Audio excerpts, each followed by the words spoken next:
Գյորջյան Կասկադ 60 ամիս փուլային վճարում բազմաթիվ առավելություններ։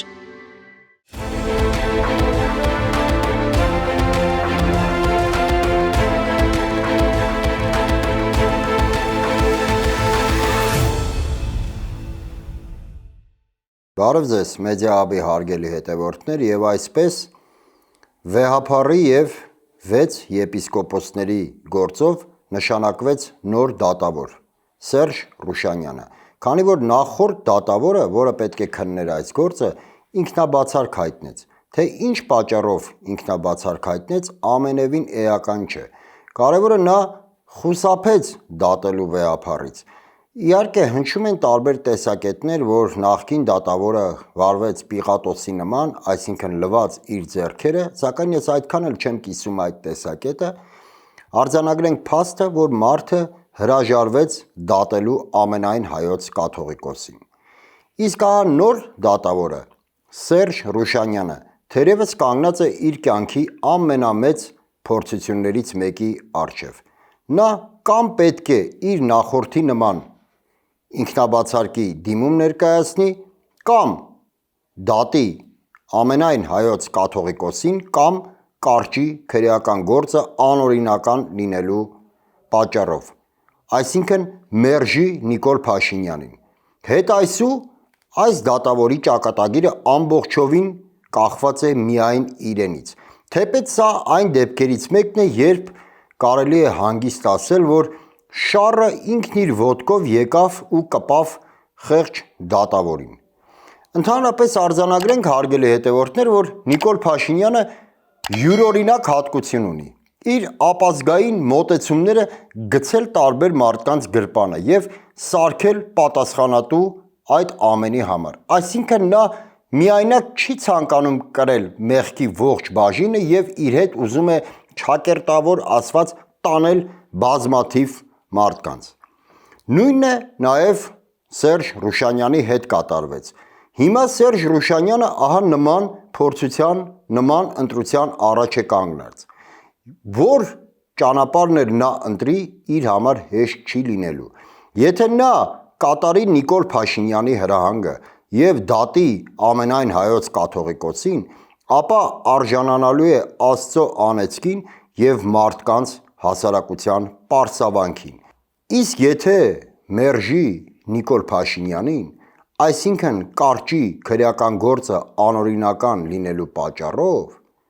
ապա նա իհարկե հանգիստ ու հաշտ կլինի իր խղճի հետ, հաշտ հայացքով կարող է նայել մարդկանց աչքերին, սակայն միաժամանակ արժանանալու է,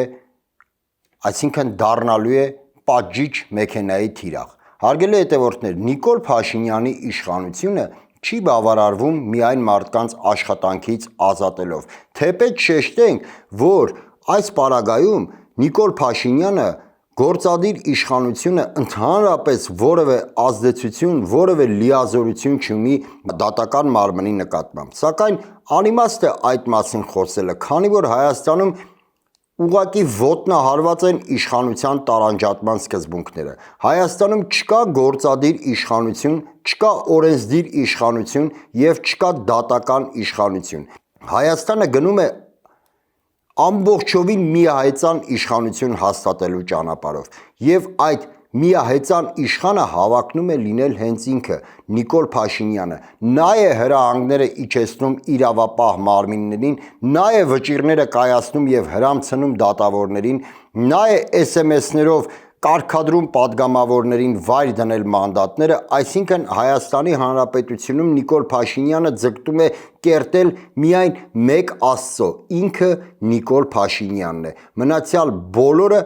ներառյալ նաև հոգևորականները, իր պատկերացմամբ պարտավոր են ենթարկվել Նիկոլ Փաշինյանին։ Սակայն նորից վերադառնանք սույն դատական գործընթացին։ Եվ ահա դատավոր Սերժ Ռուշանյանը եթե մերժի Նիկոլ Փաշինյանին և կարճի քրեական գործը, միանգամից կհայտնվի ճնշող մեքենայի թիրախում։ Հարգելի հետևորդներ, ինչպիսի որոշում էլ որ կայացնի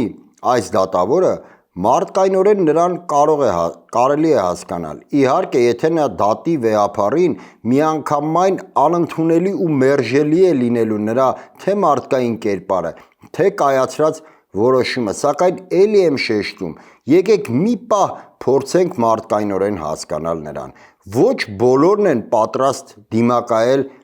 ճնշումներին, ոչ բոլորն են պատրաստ կանգնել մինչև վերջ, ոչ բոլորն են պատրաստ ենթարկվել անազատության, այո, հենց անազատության, որովհետև Նիկոլ Փաշինյանը կարող է քրեական գործեր հարուցել բոլոր նրանց դեմ, որոնք չեն կատարում իր կամքը։ Բացի դրանից, ոչ բոլորն են նաև պատրաստ դիմակայելու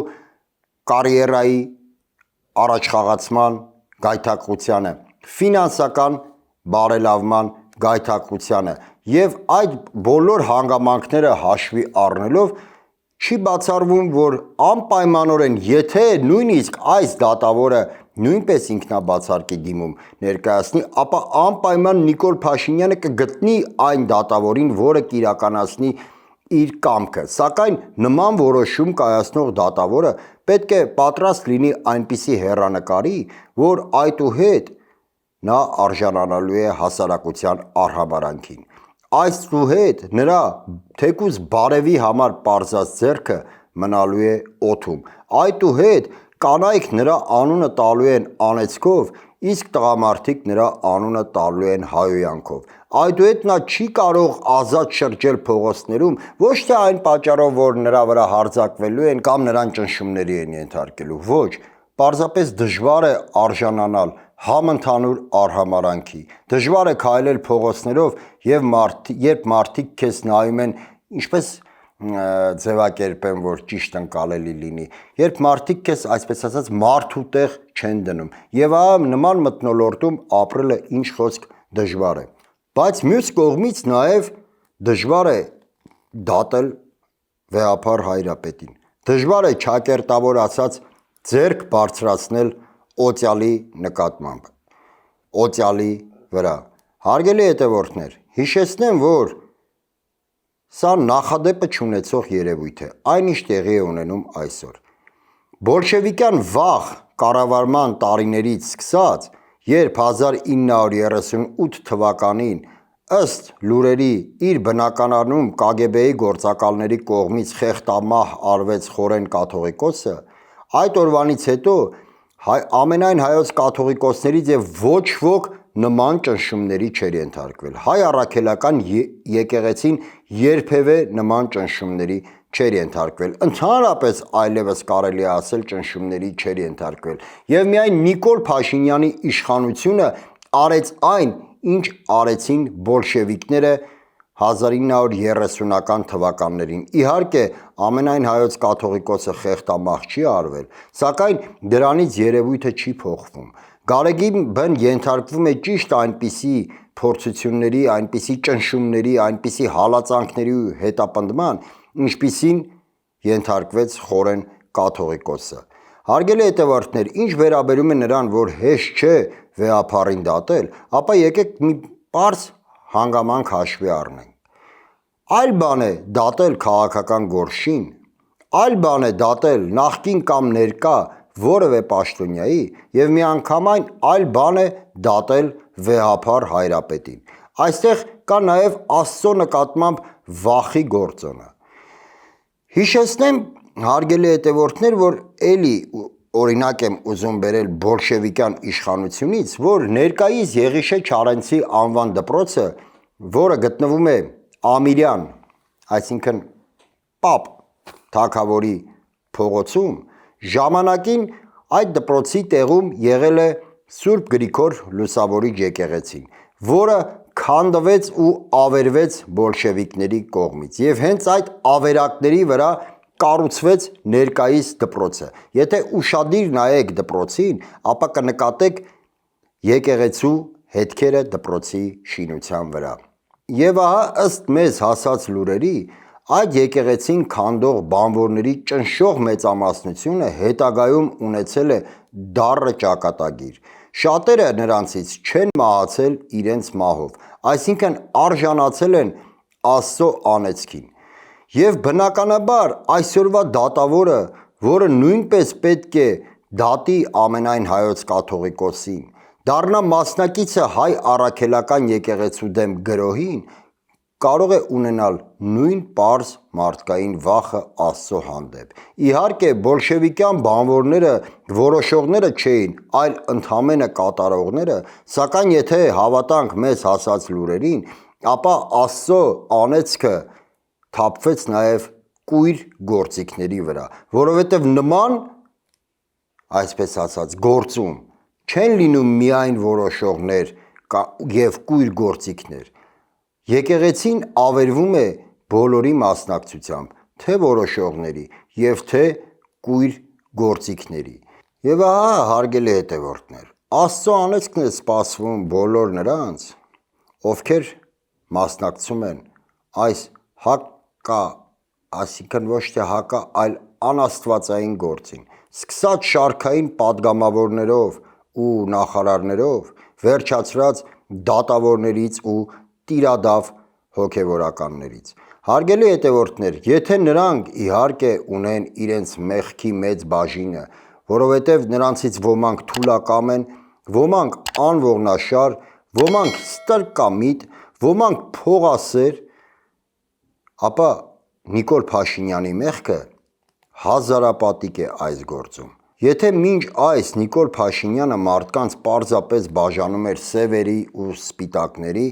այնուհետև ողջերի ու մեռածների և բոլորին հանում բոլորի դեմ, ապա այսօր Նիկոլ Փաշինյանը ձգտում է կործանել նաև մարդկանց հոգիները։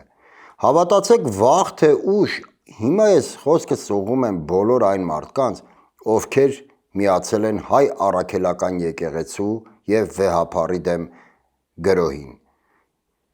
Հավատացեք, վաղ թե ուշ բոլորս կանգնելու ենք Աստծո դատաստանի առաջ։ Եվ նաև հավատացեք, դժվար է արդարանալը Աստծո մոտ, որ ես ընդամենը կատարում էի Նիկոլ Փաշինյանի հրամանը։ Ով այսօր ինչ ցանում է, վաղը դա էլ հնձելու է։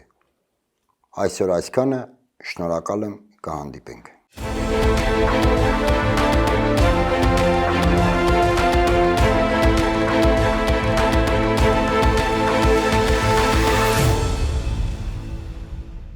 Գյուրջան Կասկադ, 60 ամիս փուլային վճարում, բազմաթիվ առավելություններ։